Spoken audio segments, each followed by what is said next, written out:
रोशनपुर नाम के गांव में चंदा और शांति नाम की जिठानी और देवरानी रहती थी। चंदा का पति बहुत पैसे वाला था।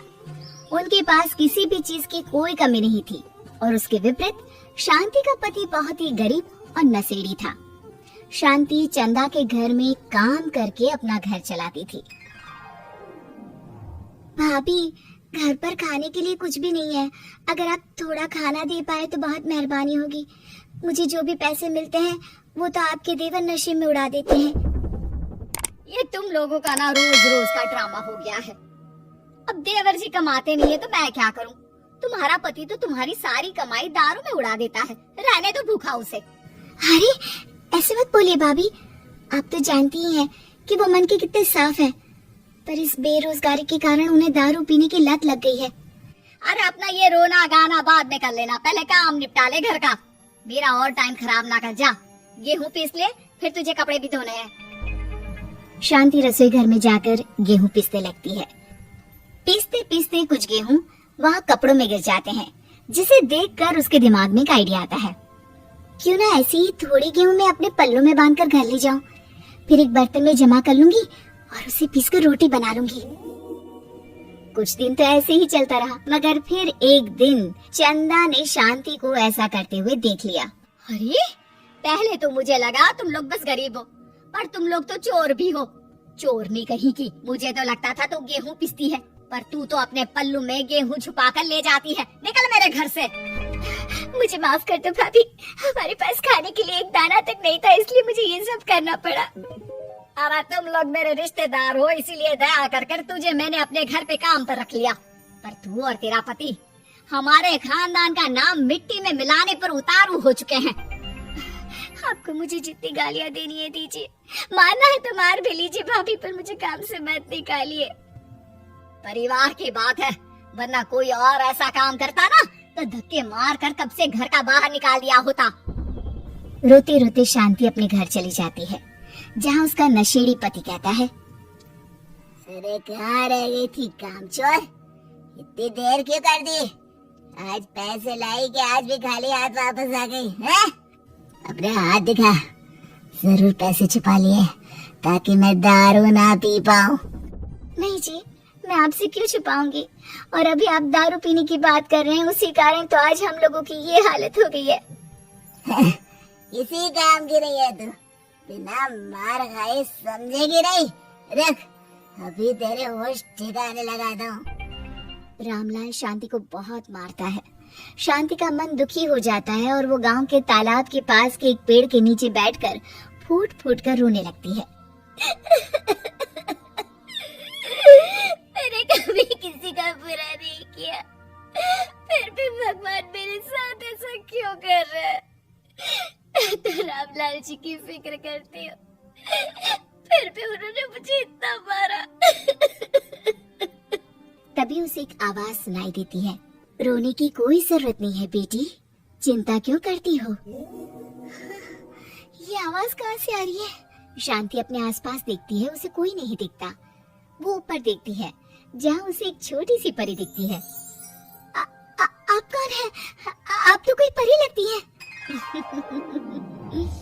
हाँ बेटी, मैं इसी पेड़ पर रहती हूँ। मैंने तुम्हारी सारी बात सुनी। अब तुम्हें फिक्र करने की कोई जरूरत नहीं। अपनी आंखें बंद करो। शांति आंखें बंद करती है और जादुई परी अपनी छड़ी घुमाती है। उसकी छड़ी घुमाते ही पेड़ के सारे पत्ते सुनहरे रंग के हो जाते हैं। परी उनमें से एक पत्ता तोड़ लेती है और फिर से अपनी छड़ी घुमाती है, जिसके कारण सारे पत्ते पहले की तरह साधारण से दिखने लगते हैं। आंखें खोलो बेटा। लो, इस पत्ते को ले जाकर अपने तकिए के नीचे रख देना। ये तो एक साधारण पत्ता है, इससे क्या होगा? ठीक है, अगर आप कहती हैं तो मैं इसे रख लेती हूँ। शांति उस पत्ते को लेकर अपने घर जाती है और अपने कमरे में तकिए के नीचे रखकर सो जाती है। सपने में उसे वही पेड़ वाली जादुई परी दिखाई देती है। बोलो शांति, क्या चाहिए तुम्हें?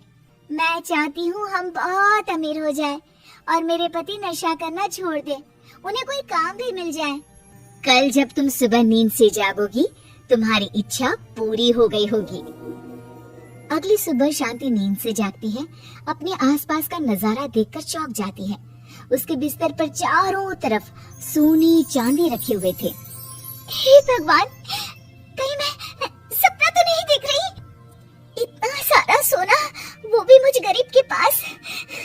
रामलाल जी को बताती हूँ, वो बहुत खुश होंगे। शांति जैसे ही कमरे के बाहर जाती है, वो देखती है कि रामलाल सूट बूट पहने काम के लिए बाहर जा रहा होता है। मुझे शहर में एक नौकरी मिल गई है शांति, मुझे आने में देर हो जाएगी, घर का ध्यान रखना। और इस तरह शांति बहुत अच्छा जीवन बिताने लगती है। उसके पास अब किसी भी चीज की कमी नहीं रह जाती।